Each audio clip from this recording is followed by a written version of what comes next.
Taliwa sa isyu sa dengue o sa COVID-19, ani ay dakong isyu sa panglawas. Nga gikinahanglan usab nga tutukan ang HIV/AIDS. Nakatala ang Cebu City ug mokapin sa usa ka gatos ka mga tawo nga nataptan sa naaswing balatian ug tulo na ang namatay. Men having sex with men ang nagunang hinungdan sa takod sa virus. Ang detalye atong sayran pinaagi ni ining report.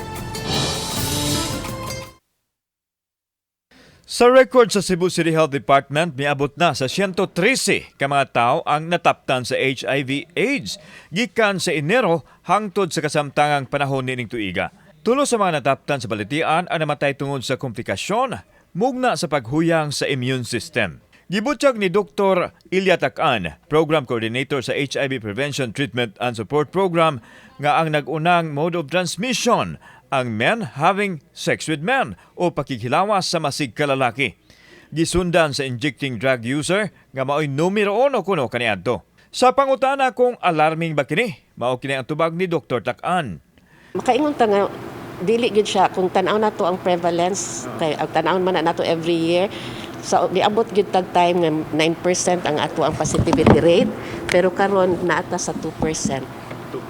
So, Mas daghan ang na-test nato pero ang nag-positive mas minus.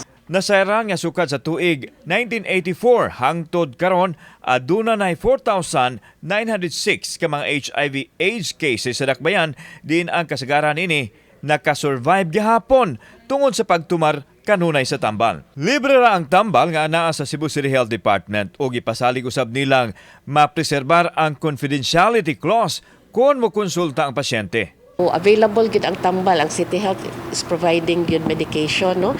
Unya mao na ato a treatment for prevention because once they are treated, mahimong undetectable ang ilang virus, dili na sila makatransmit. So mana-encourage gid nato ang testing and when they are found positive, ma-start gid siya for treatment. Gidugang ni Dr. Takan nga ang mga balatian nga magkomplikar sa lawas tungod sa weak immune system ang magsilbing timailhan sa sakit. Tungod lang kay muubos ang atong immune system, na tay mga opportunistic na infection that will set in. So, common kaayo ang TB. So, ang ilahang manifestations, loss of weight, mag-ubo-ubo, maglisod og ginhawa. So, common sad ang pneumonia. Gawa sa tambal, ang labing maayong buhaton sa mga tao aron makalikay sa HIV/AIDS mao ang pagsunod sa gitawag nilang ABCDE. Abstinence good. Oo. Kung pwede, i-delay usa ang sexual dibu, ugma, sunod ugma, sunod ugma. Then be faithful for those who have permanent partners. Kauban si Clover Lumayag, ako si Alan Domingo. Balitang Bisdak.